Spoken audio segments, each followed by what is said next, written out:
Good morning everyone. जय श्री कृष्णा। जैसे कि एनसीईआरटी के न्यू सिलेबस के अकॉर्डिंग आपके संस्कृत के सेकंड पेपर का ब्लूप्रिंट डिस्कस करूंगी मैं इस वीडियो में। सबसे फर्स्ट ऑफ ऑल जो आपको पता है कि आपका पेपर जो होता है वो 3 पार्ट्स में बटा रहता है। फर्स्ट पार्ट रहता है एमसीक्यू जो कि रहता है 20 मार्क्स का। सेकेंड पार्ट रहता है जिसमें शॉर्ट आंसर क्वेश्चन आते हैं जो कि 40 मार्क्स के आते हैं। थर्ड रहता है लॉन्ग आंसर क्वेश्चन जो कि 40 मार्क्स का आता है। एमसीक्यू रहता है 20 रहते हैं जो कि 1 मार्क्स के सारे रहते हैं। जो शॉर्ट आंसर क्वेश्चन रहते हैं वो 8 रहते हैं जो कि 5 मार्क्स के सारे रहते हैं। और जो लॉन्ग आंसर क्वेश्चन रहते हैं वो 4 रहते हैं जो कि 10 मार्क्स के सारे होते हैं। अब मैं एमसीक्यू की बात करूंगी। तो जो एमसीक्यू है ऑल क्वेश्चन फ्रॉम आयुर्वेद इतिहास, जो एमसीक्यू 20 है वो जितने भी आपके सिलेबस में जो दिया है आयुर्वेद के इतिहास का टॉपिक, जैसे 8 या 10 टॉपिक शायद दिए हैं, 10 टॉपिक दिए हैं आयुर्वेद के इतिहास के, उससे आपके एमसीक्यू बनेंगे। ठीक है, तो आयुर्वेद के इतिहास को आपको से एमसीक्यू ही बनेंगे और क्वेश्चन कुछ नहीं आएंगे। तो आपको आयुर्वेद के इतिहास को इसके अकॉर्डिंग पढ़ने हैं, एमसीक्यू के अकॉर्डिंग। ठीक है, अब इसके बाद में बात करते हैं हम।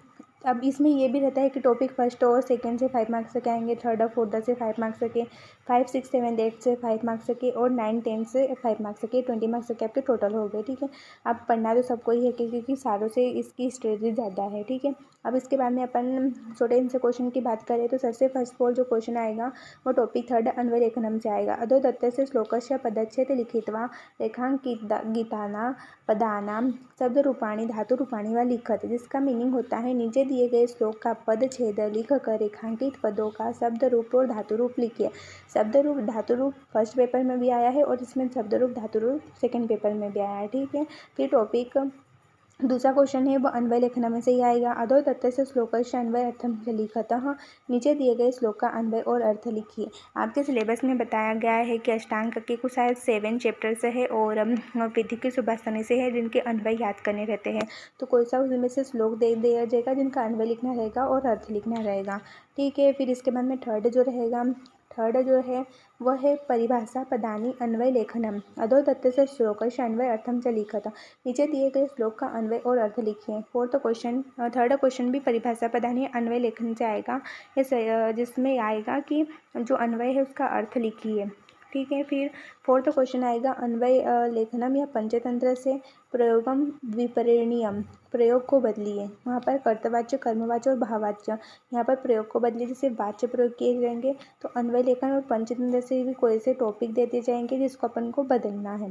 ठीक है, फिर 5th क्वेश्चन आएगा परिभाषा पदानी से अधो दत्तानाम टिप्पणी लिखत, जैसे आपके टॉपिक सेकेंड पेपर में टॉपिक्स है जैसे आप पंचमहाभूत वगैरह त्रिगुण, तो उसमें टिप्पणी लिखने को आएगी। नीचे दिए गए पर टिप्पणी लिखो। ठीक है, वो शायद 2 दिएंगे 5 मार्क्स की। फिर इसके बाद बात करते हैं 6 क्वेश्चन की जो निरुक्ति तथा पर्याय से आएगा। शब्द से निरुक्ति तथा पर्यायवाची च लिखत, शब्द की निरुक्ति और पर्यायवाची लिखो। फिर इसके बाद में 7th क्वेश्चन आएगा अन्वय लेखनम या पंचतंत्र से संस्कृत भाषायाम अनुदत्त, संस्कृत भाषा में अनुवाद करो। जो अन्वय लेखन या पंचतंत्र से कुछ टॉपिक दे दिया जाएगा जिसको संस्कृत भाषा में अनुवाद करना रहेगा। ठीक है, फिर ये आपके सिलेबस से ही आएगा। फिर 8th नंबर पे देते हैं अन्वय लेखनम पंचतंत्र, जिसमें मातृभाषा या अनुदत्त, मातृभाषा में अनुवाद करो। संस्कृत का दिया जाएगा जिसको आपको हिंदी में अनुवाद करना है।